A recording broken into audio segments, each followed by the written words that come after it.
My goodness, welcome to another episode of the Village Boy podcast. I've been wondering for the longest time, what is the difference between an immigrant and a citizen? Hmm. Because you're constantly reminded when you're a citizen that you're an immigrant. You're an immigrant, you're an immigrant, you're an immigrant. Then I ask myself, do immigrants vote in American elections? And I found out, I checked, immigrants are not allowed to vote in American elections. It's against the law. And then, if an immigrant is not allowed to vote in an American election, why are immigrants or some immigrants, not all, referred to or constantly reminded that they are immigrant or accepting a constant fact that they are immigrant and they have never evolved to become citizens? Interesting. The identity dilemma between an immigrant or a citizen, which constantly plagues African diaspora population. These are people who left Africa, migrated to the United States. In this context, we're talking about the United States. So left Africa, all the different countries of Africa, migrated to the United States, were immigrants because it was a free will migration. They left to go seek opportunities like every other person before them. So they're not doing nothing new. It's just how America functions. It's a home for people looking to better themselves. They were immigrants at one point, and then they became citizens. They went through the legal process. And at the moment when you become a citizen, you stop being an immigrant. But for some reason, once you have an accent, as an African, as I do, you are always reminded that you're an immigrant and not a citizen. And you would get things like, thank you for coming to our country. And no, it is your country too.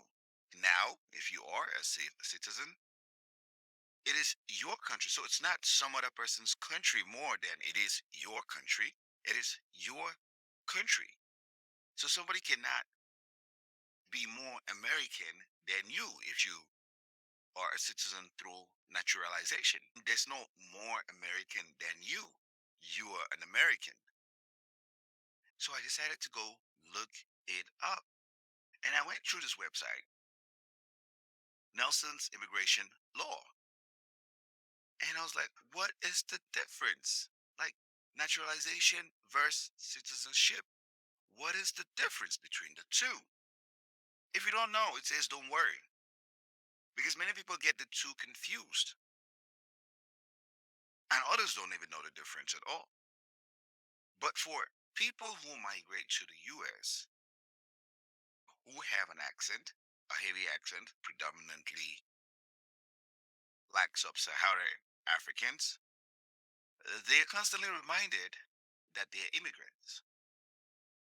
Is that a way to then say they're second class citizens or they're not part of the American process or they do not fit in the global narrative of the American process? I don't understand. Them understand that they are citizens and should never feel less of Americans than anybody else. Let nobody tell you if you are a citizen, why did you come here? Because it means that they have not fully accepted you and it's not really up to them to accept you. The law is very, very clear. Let's look at this. Naturalization and citizenships are two terms that come up frequently in immigration law, but they are also two terms that are often confused. So, what is the difference? Let's take a look. Naturalization is a process by which a foreign national obtains U.S. citizenship by going through the naturalization process. To be naturalized, immigrant must meet specific criteria. You have to be an immigrant to be able to naturalize. This is a long held US tradition. Most people, for example, Donald Trump, our current president, his father was an immigrant. His grandfather was an immigrant. Frederick Trump was an immigrant. He migrated from Germany in the late 1800s and moved to New York. He had Fred Trump, who was Donald Trump's father. Donald Trump's father was born in America. You can see immigrant and citizen because the child was born in America. He acquired citizenship, but at the time, there was not a lengthy naturalization process, which is giving it to white Europeans because they came here. So it was different for them than it is for everybody else. But that's not the point of this conversation. So we're trying to understand that there's a process to become a citizen. It's called the naturalization process. And conditions. They must have been a permanent resident for at least 5 years and meet all other eligibility requirements. They must have been a permanent resident for 3 years or more and meet all eligibility requirements to file as a spouse of a U.S. citizen. So if you're not going through the marriage route, you have to have been here for 5 years. If you're going through the marriage route, you have to have been here for 3 years and married to the American citizen. If you're married to an American citizen, you can be conferred or granted American citizenship. If you migrated here legally through the various different means, after 5 years, you can have your American citizenship. Another qualifier, they must have they must have qualifying service in the U.S. Armed Forces and meet all other eligibility requirements. If you join the military, then you also meet the requirements, then you get to have U.S. citizenship. Their parents are U.S. citizenship. They currently reside outside the U.S. and they meet all other eligibility requirements. So in this case, you were not born on U.S. soil. So at the time when your parents were becoming U.S. citizenship, you were already born. So you were residing in whatever country or wherever you were outside of the U.S. Then you can apply and meet eligibility requirements, which usually are age and other things. You can then be granted U.S. citizenship. And these are some of the eligibility requirements. We're just going to skip over that. It's not really the conversation of today. We're trying to understand the difference between an immigrant and a citizen. But so far, we understand that an immigrant goes through a naturalization process. They give us this little example, and I find it a little cute. It's a nice little story. So let's go through it and explain and try to see what the story is talking about. So let's look at an example of naturalization. Jan, and I'm going to try to sound like Swedish because they're people born in Sweden. So Jan, I think that's how that name will be pronounced in Sweden. Me, I don't, that was just when I'm doing damage to that name, and I'm sorry. Mini were born in Sweden. They were married in Sweden. They had a child in Sweden. So a typical family, Swedish family. Yeah, and their daughter, Maya, that's how I probably would think they'll pronounce that one, are all Swedish citizens.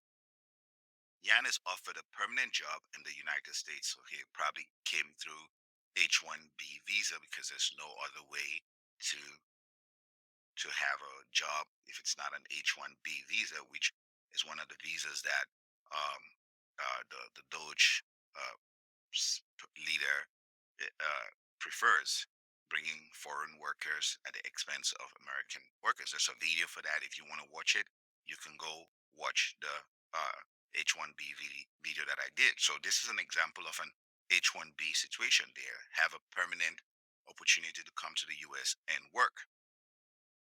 Yan Mini and Maya are all sponsored for green cards by Yan's new company. So the company is doing the sponsorship for the green card H-1B visa.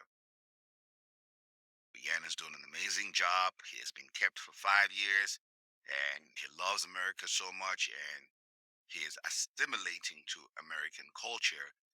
They love it. Who doesn't? They decide they want to become US citizens. The process by which they become citizens is called naturalization. They've gone through the 5 years, no crime. They're working, they're productive, they're contributing to the society, and they love America. 99% of people do. We saw the naturalization process up here. They fall under this first category right here. They must have been here for 5 years and meet all eligibility requirements. So that's where they'll fall. And these are the eligibility requirements for them. The following conditions they would fit. They would go through all of this process and then take a test, um, and have an interview, and then at the end of this process, they'll take an oath of allegiance to the United States. And this is what I'm gonna highlight this part right here. Take an oath of allegiance. Take an oath of allegiance. This means that you are fundamentally loyal to the United States.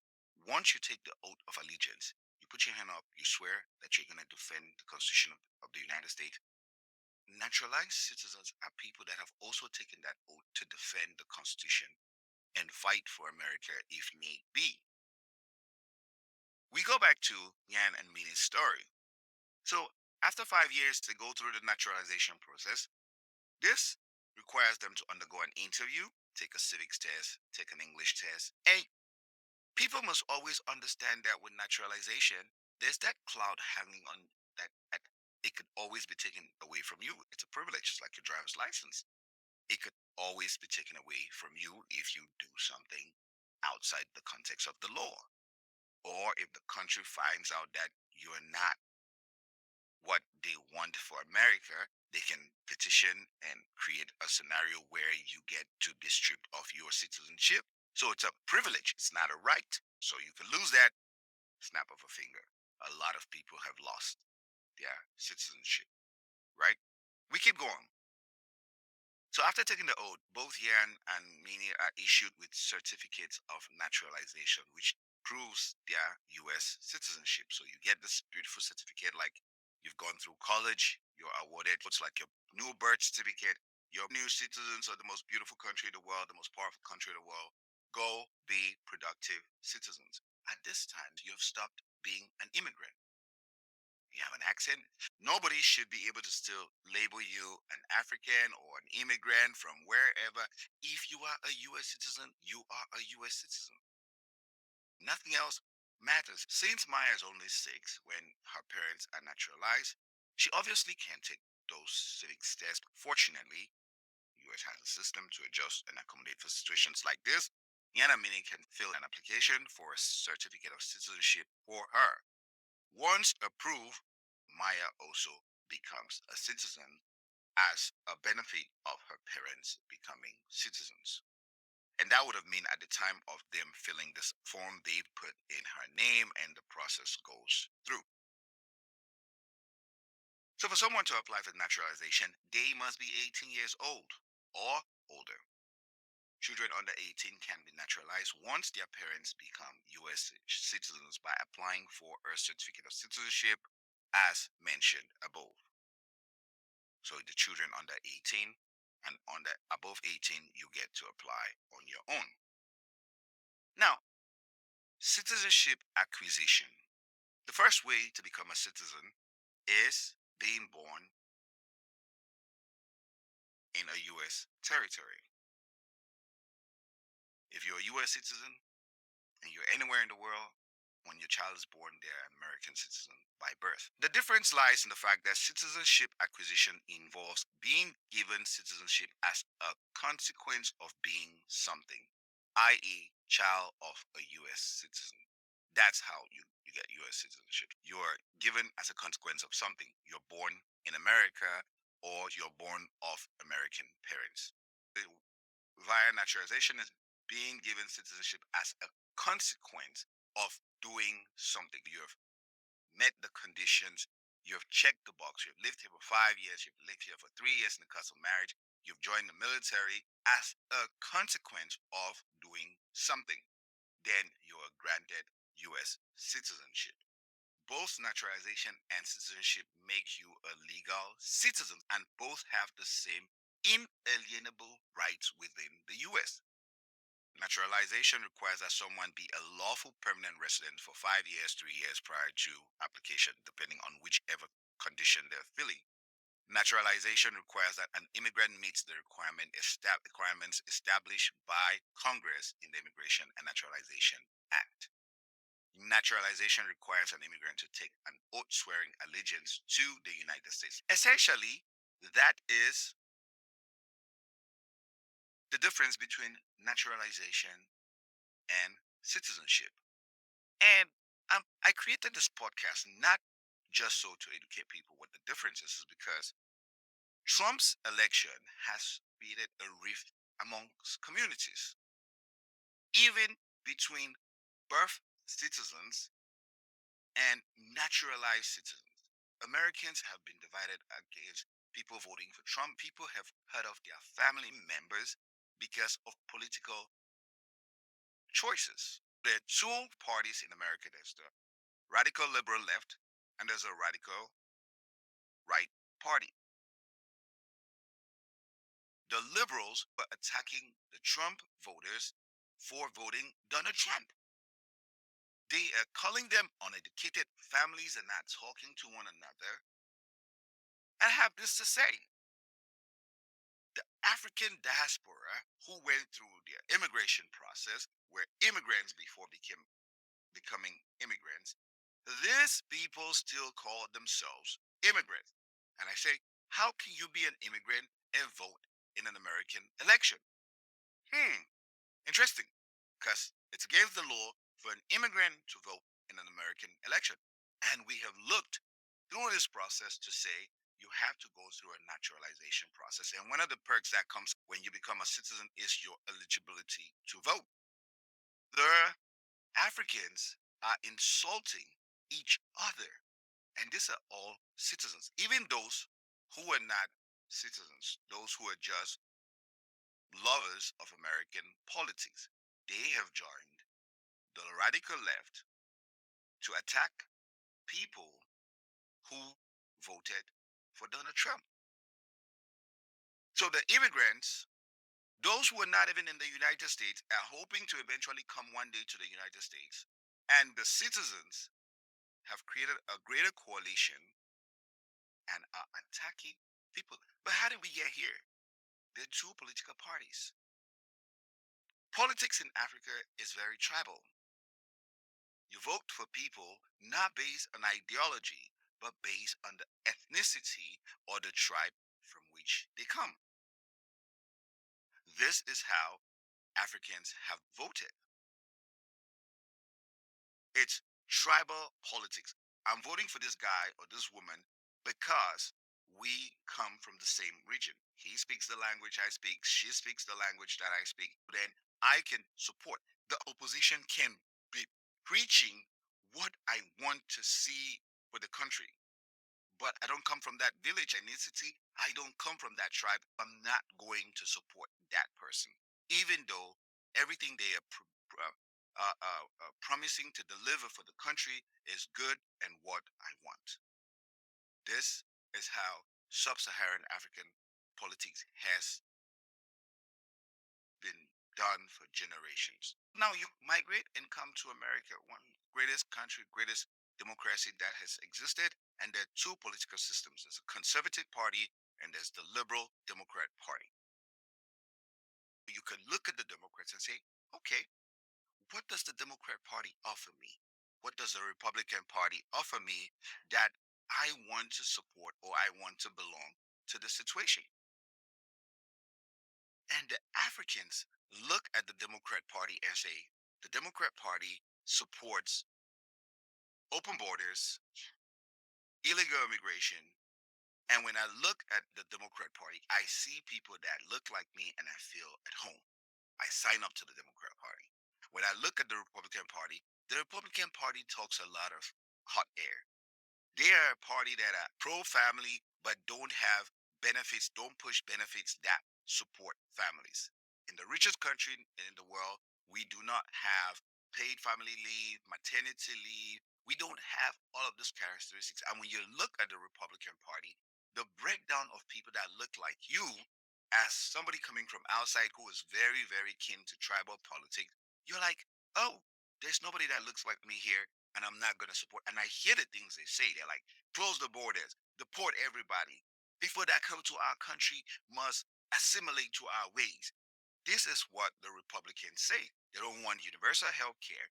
They don't want anything. You look at this as a newly bound citizen, and you're like, nah. The used car salesmen who are Democrats selling you the good stuff, they're like, oh, you're gonna belong. They have people like you in power. They have opportunities. You can run for office. You can do whatever you want. So you see yourself fitting and connecting to the Democrat Party because they sell this narrative to you that you belong. We see you. We accept you. We let you be you. That's not what politics is. Politics is about solving problems that are specific to you. Politics is a game. It's not an emotional game. It's a game that they have to win, winners and the losers. There are consequences in politics. It's not emotional. It's not about feelings. It's not about people. It's about what you need. There are resources that are to be distributed, and you're like, how much of those resources can I vote and get? Case in point, Black Americans who are foundational Americans have voted for the Democrat Party for over close to 70 years and they haven't gotten anything in return. They are hard coded, like one of those codes that you write and then you would break the system if you change the code. That's how Black American loyalty to the Democrat Party is. And they have absolutely nothing in return. Zero, zip, nothing. The two candidates that have run for office from the Democrat side of things have been Barack Obama, who was president for 8 years. He's a Kenyan American, not a foundational Black American. Kamala Harris, vice president. She's Jamaican American, Indian American, not a foundational Black American. You could see that the Democrat Party even skips over the foundational Blacks and make other people more leadership, give them more leadership position. And but the loyalty of the Black American population to this party is historic. And like I said, maybe that has happened that it opened the door for immigration.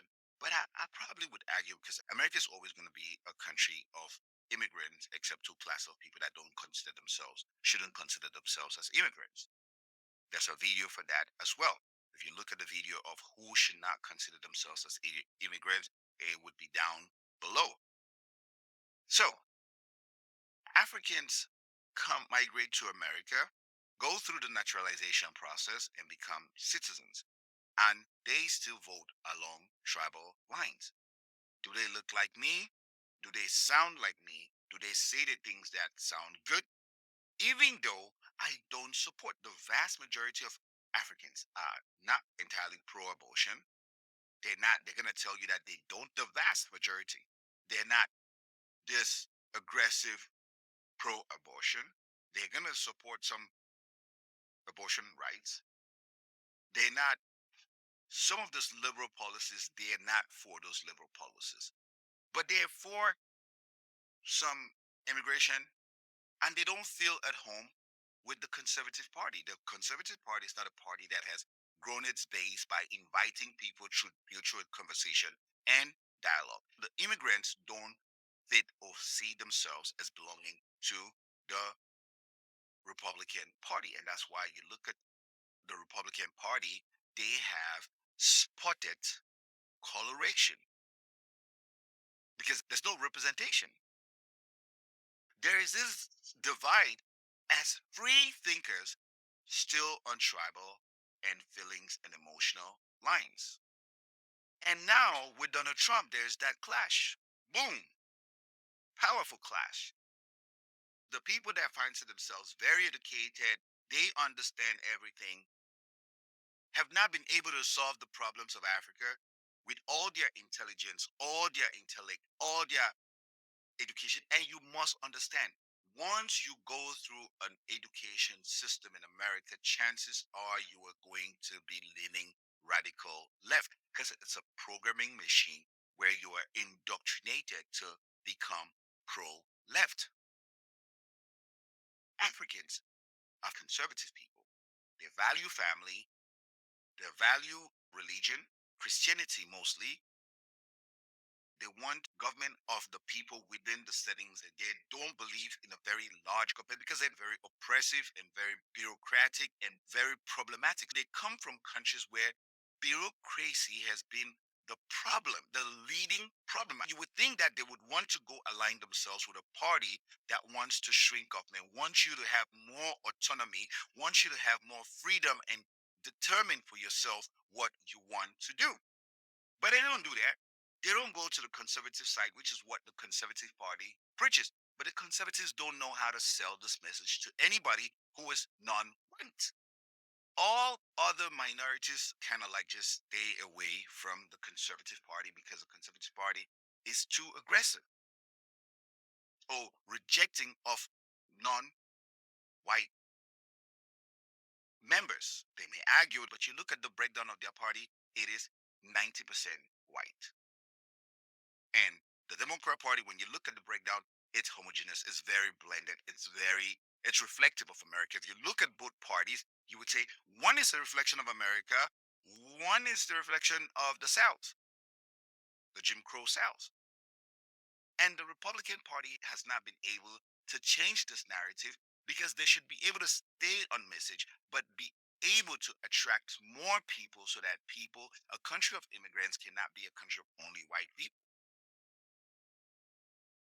When people come here, they look at the narrative that is being put out by the Democrats, and because of their tribal nature, they've gone through education. Some of the most educated people in America are people who migrated here and have naturalized. And because of their inherent tribal biases, they're inclined to go to the Democrat Party because they start on the basis of you look like me. I see you, I identify with you. Tribal things, not policy. When you look at the vote breakdown, and you say 97% of black women voted for Kamala, do you think it was because of policies? Do you think the goal of every black woman in America is the ability to have as many abortions as she wants? Fundamental dying need of a black woman is not to feed her family, it's not her taxes, it's not security of her neighborhood, it's not a destruction of her history, her value, her system is not putting herself to be productive. It's only abortion. It's only LGBT rights. You think principles that govern the black women that voted 97% for Kamala Harris? No, it's tribal. It's a woman, she's black. And people can dispute that, but I put my foot on it that that's it. It's tribal, she's black, she's a woman. It's tribal. There's no policy that black women look at and say the government paying for transitioning of criminals benefits me as a black woman, so I'm going to vote for this woman. This aggressive push for abortion benefits me as a black woman, so I'm going to vote for her exclusively. Taxes, it's not security. Every presidential candidate before Kamala spoke aggressively about securing the border. Obama was the deporter in chief, but the Biden and Kamala Harris administration did not do that. So why were people still voting for them, apart from the fact that Kamala is black and she's a woman? So the black men who voted 79% also tribal, and they hated Trump. You don't vote for candidates because you like them. This was the mistake that was done with Obama. What do you get for your vote? So, for example, the people that voted for Trump, one of the things that they pushed for was to say an end to this far radical liberal agenda of gender neutrality in America. It's a man and it's a woman, bar, that's it, we're gone. The push for Trump was that he stopped this madness because America was losing itself, losing its soul. You were able to say, I got what I voted for because one of the first things that Trump passed was saying America's only the federal government is only going to recognize a man and a woman. And you could say victory, victory, victory. But you cannot just vote and say, I have a black president there and I didn't get anything in return. You have to get something in return. They have to be able to pass a policy that benefits you specifically. You cannot be tribal and then insulting somebody who is getting something for what they voted for as ignorant, as dumb, as unintelligent. That is asinine. You don't get anything for your vote. You get absolutely nothing when you vote, and you voted for 70 years. The blacks from Africa have come and joined you. The blacks from the Caribbean have come and joined you, and you still have nothing in return. Obama being the first black president is a feel good moment. It's not something you get in return. Once that feel good moment has gone past, he needs to do the job. He needs to pass laws that are going to benefit you. He needs to redefine your environment so your schools can see prosperities, your neighborhoods can have prosperities. You can start to see that you are creating businesses in your neighborhood that then drive the economic prosperity in your neighborhood. He can lower taxes in your neighborhood that would encourage you to have business loans. This is what you get out of what you voted for.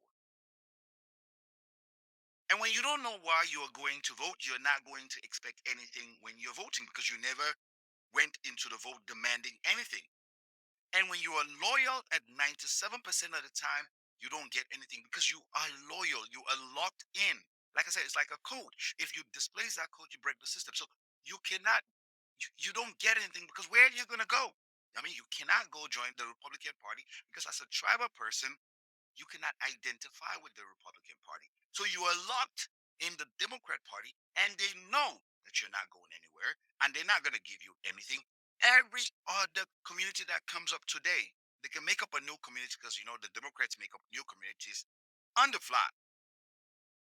Any new community that is a underprivileged, underserviced community is going to get something at your expense.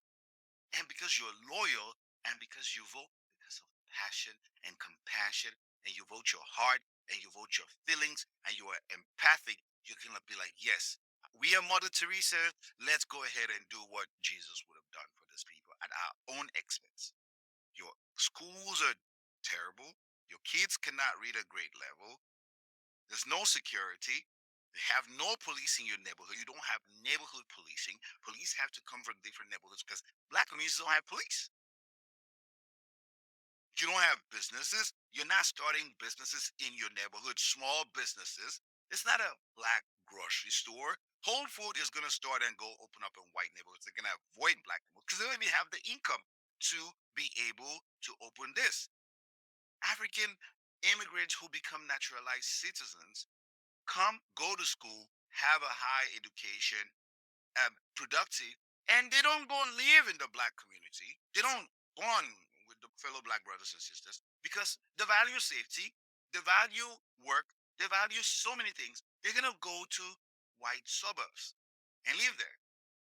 And white suburbs are predominantly red. If you don't know this, they're very conservative neighborhoods. They're structured. They have police. They have council. They have organizations. You have neighborhoods with neighborhood groups that you have to pay in to ensure that there's organization and there's this respect of the neighbor, and you must keep the neighborhood in a certain way. Do you have this in predominantly black neighborhoods? Maybe you do. Maybe you don't. And you keep voting.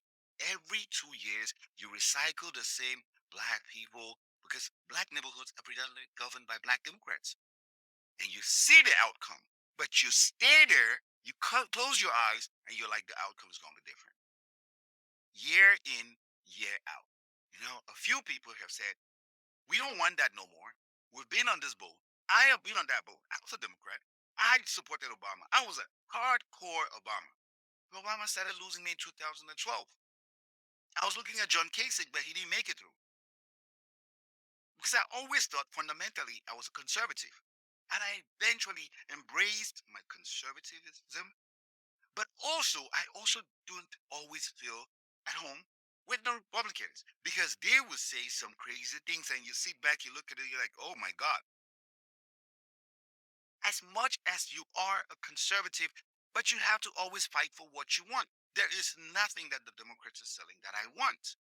I was there because of identity politics, tribal politics, racial politics. I was told and educated that I am a victim of something. I don't know what, but I am a victim.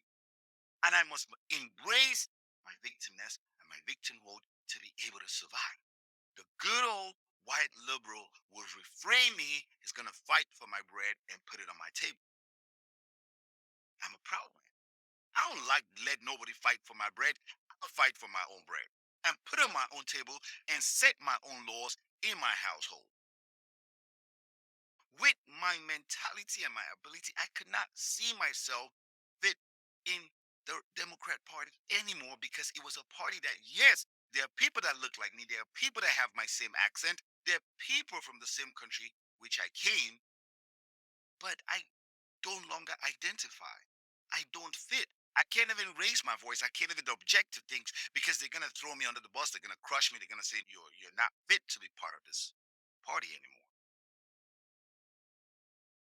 I turned around after never being a Trump person. 'Cause I hated him. I was like, but this guy is saying some things that I think need to be. I was like, why am I not giving him a fair? This is a free country. I have the right to do the things that I want to do under the law. I can be a Republican if I wanted to be a Republican. He is a party's candidate for election. They never disqualified him. They never took him out of the race. For all the political attacks that were assigned to him, he was eligible to run and possibly be a president of the United States. Why would I let my feelings come in the way for somebody that's going to make? Am I going to agree with him? Most of the times, 60% of the times, I probably disagree with Donald Trump. But I agree with him 40% of the time, and I'm going to get something in return. I feel good that the Democrats were able to put a woman candidate. But I'll agree with her. There's nothing that she offers that I would have benefited from. She didn't know the policies. She couldn't articulate herself. So why would I let my feelings trump over my needs? And this is the most crazy thing coming from people calling people who voted for Donald Trump ignorant, dumb, myopic, every name in the book.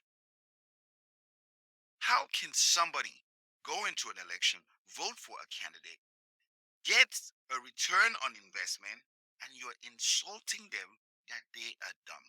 You're insulting them that they are unintelligent when they are getting what they voted for. Now, is it common to vote for somebody and regret? Of course. I voted for Biden and immediately regretted it. Immediately, it didn't even take 2 seconds. Because, like I said, I was never a Trump guy. At the time, the media had cooked me like every one of you. Cooked me, stewed me, pepper souped me, whatever for me, pounded yammed me, and I was sounding more or less like all of you. And I voted for Biden. I voted for Biden because I thought he was a centrist, a moderate guy, a guy who's going to be in the middle. He's not going to go far left because there's nothing far left for America.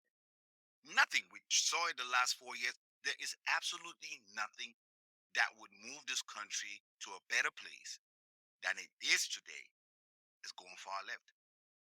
Any far left Democrat should never have a shot to be president. Never. Because there is nothing over there that would move America to a better place. The last thing I wanted to do, ask ChatGPT if citizens are immigrants. Because, like I said, when some citizens look at you, they're like, oh, they're an immigrant. They never really accept you as a citizen. And you don't really need them to accept you because you don't need their validation. And this is how you start to understand that your independence is not based on who accepts you or who validates you or who does. As long as you've checked the boxes and you're a citizen, and you do not owe an acceptance or validation from any person. You are a citizen, you follow the laws, and you have objectives for yourself and your family. Let's look at ChatGPT and say, what does ChatGPT have to say about this? Let's ask ChatGPT, are citizens considered immigrants? Let's see what the AI tool has to say. Because now is the era of AI, and we have to be able to use this tool. So it's not biased. I mean, I find that it can be biased, but in this case, it's not. Let's go. And let's read. Citizens are not considered immigrants. Citizenship refers to the legal status of being a member of a particular nation or state, granting rights and responsibilities. Immigrants, on the other hand, are individuals who move to a country with the intention of settling there, often seeking permanent residency or citizenship. While an immigrant can become a citizen through legal processes, the two terms describe different statuses. Once you become a citizen, you have lost your immigrant status. You cannot fight to label yourself an immigrant. You cannot. It's crazy that people would want to fight to label themselves immigrant, saying, Well, you're an immigrant. You're an immigrant. Why are you voting for Trump? You are an immigrant." No, I am not an immigrant. If you voted in the elections, you are also not an immigrant. Do not label yourself an immigrant, because that says you don't have the rights to the country. And because you are an immigrant, you think that the laws should be whatever, anything should be whatever, because once you have pledged allegiance, you've taken the oath of allegiance, at your swearing in ceremony, you have the right to defend the borders of the country. How are you then advocating for open borders after you just took a swearing oath? Why? Because of tribal politics. Your mind has not matured to the point where you understand that you have sworn to fight to protect the nation for which you freely, nobody forced you. You freely applied, qualified to become a citizen. And now you are advocating for everything that goes against your citizenship and the oath you swore. What satisfaction do you get to take an oath and immediately go against your oath? Why? The satisfaction is because you think that when you call yourself a citizen, you retain your you retain the values from the country you came. You were running away from something. You ran as fast as you could from something. Nobody migrates if it's not for prosperity. The story about Jan and Mini from Sweden, they had a job. So this means the job was better than the job that we're having in Sweden. And Sweden is a developed country. Nobody migrates to America that is not looking for better opportunities, some level of freedom, some level of independence and autonomy. And once you get it, you default to the primitive state of calling yourself an immigrant and wanting to revert to the things that made you run away. So I will end it today. If you like this episode, please, we thank you. We appreciate you. Go ahead and like, subscribe, comment if you disagree, because I love to see comments that disagree respectfully so we can have a conversation. Let's go ahead and have that conversation. I would learn from it. Somebody will be able to educate me on why it's important for diasporan folks to still consider themselves immigrant even though they have gone through the naturalization process. Never let your birth citizen children remind you of your previous immigrant status, because they are citizens because of you, because of something, as we just saw in the naturalization versus citizenship. Your child cannot say, well, my father was from Ghana. No, my father is an American. Period. He came from Ghana, but he's an American. He's no different than me. That is the conversation we need to have. Yes, you came from Ghana. Yes, you came from Nigeria. Yes, you came from Costa Rica.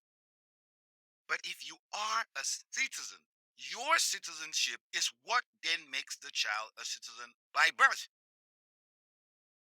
And that child cannot then always remind or see you as a foreigner.